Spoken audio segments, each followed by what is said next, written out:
boshlanganda harakat qilish kerak ekanda ko'rsatishga. O'zini ko'rsatish kerak ekan. Men o'zimni ko'rsatmay ko'p yurdimda, o'zimga o'zim qildim. 20 yilcha bo'lib qoldi menga. Qo'ltiq hassaga o'tishingizga sabab nima bo'ldi? Qaytingizda og'riq bo'ldi? Quymoch yemirilish, mana shu yerda grija, 3 ta grija. 3 ta grija. 3 ta grija quymoch yemirilishi, yanachi? Shu quymochim ko'proq og'riydi. Bo'ldi, yotamiz Hojiona, qani, yoting. Hamma kasallikni aniqlayotganimiz o'zining kasallikni belgisi bo'ladi. Shu belgisini hozir aniqlaymiz. Birinchi o'ng oyog'imizni tizzani buklamasdan ko'tarasiz tepaga, qani. Tepaga. Bitta harakat qilingchi, qani. Ha, bo'ldi. Endi chapini ko'taring. Bu voshim qilinadi. Bu qiyin bo'lyapti. Endi tizza bo'g'ingizni buklaysiz. Buklang. Buklanish bor-a? Chapini buklangchi, qani, chapini. Endi qiyinchilik bo'lyapti ozgina, mayli. Mayli, qani, xola. Endi men o'zim bukladim tizzangizni, mana. Qani, bo'sh qo'yib turing. Bo'sh qo'ying. Bo'sh qo'ying, mana, qani. Xo'p, mana harakatlari bor, ko'ryapsiz? Mana qo'ymichimizda harakatlari bor.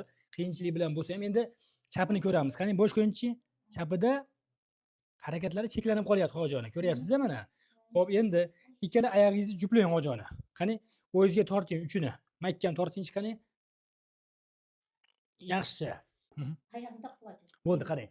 O'sha qo'ltiq hassani bosyapsiz-ku, quvvat yo'qligini hisobiga qo'ltiq hassada bosyapsizmi yoki quymish og'riyaptimi? Quymichim ham og'riydi. Ne quymichim bunday bo'lib ketadi. Ketayotgan bunday bo'lib. Silkinib ketib qoladi. Rengillari bormi?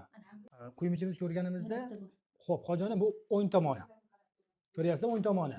O'ng tomoni eski bo'lsa ham tushuntiraman endi, xo'pmi? O'zi yangi rentgen bo'lish kerak. Bu chap tomoni ekan mana. O'sha chap tomoningiz son suyagini boshchasi hammada bo'ladi u narsa. Shu quymichni kosachasiga yopishib qolgan. Sirtmoqqa o'xshab qolgan ekan, yopishib. Mana bu rengenlaringizni qarang-da mana. Olib keling mana, rengenlarimiz bo'yicha bu o'ng tomonimiz, bu chap tomoni yopishib qolibdi bu yerda mana. Xuddi ajriqqa o'xshab jipslashib qolibdi mana. Shu narsa oyog'ingni ko'tar degan narsani qilmayapti. Ko'ryapsiz Hojiona? Endi agar vesingiz 70 kilo bo'lganingizda ko'tarishingiz mumkin edi. Endi vesingiz yo'g'onligini hisobiga, yoshingiz kattaligini hisobiga oyoqqa kuch bermayapti ekan bu narsa. Endi meni maslahatim, oxirgi xulosam siz bilan mana suhbatdagi, bunga hozirgi vesingizga, hozirgi yoshingizga sun'iy bo'g'im qo'yib bo'lmaydi. Nima deyishdi? Operatsiya? Qanaqa operatsiya deyishdi? Plastik operatsiya o'sha nima qilamiz? Endi operatsiya. Ha, yo'q, Hojiona. Bitta narsani tushunishimiz kerak-da. Nechinchi yilsiz? 60. 60-yil. Veslari 120 kilo.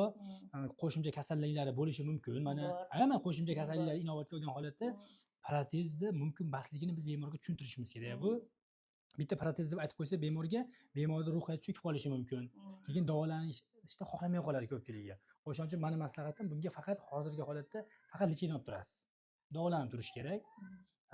Oshiqcha betdan tixtagiza buni almashtirishning hojati yo'q ekan. Shu bolani mana shu bola sabab o'zimiz singlim mana yotib yaxshi bo'ldi, mana hassani tashab yuryapti. Hassada zo'rg'a yurardi. Birinchi boshlanganda harakat qilish kerak ekanda ko'rsatishga. O'zini ko'rsatish kerak ekan. Men o'zimni ko'rsatmay ko'p yurdimda, o'zimga o'zim qildim. 20 yilcha bo'lib qoldi menga. Tezda lecheniya oling. Endi men o'ylagan narsa boshlanib turgan. O'shanda qaraganimda endi boshlari o'sha chanoqli boshlari cho'tir bo'lib endi kavat bo'lib qolgan edi. Iloji boricha oldinroq doktorga ko'ringlar. Ko'zlaring o'sha og'riq boshlandimi? Doktorga borib o'chiringlar, oldini olinglar, dori yozardim, boshqa qilardim o'zlaridan doktorlar. Zamonaviy meditsina shakllanib ketgan zamonda yashayapmiz.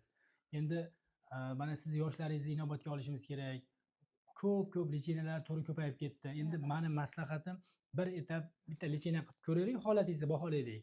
Keyingi etaplarda yana qo'shimchalarni qo'shib beraman Hojiona, xo'pmi? Hali yaxshi bo'lasiz. Ko'p yillar duo qilasiz.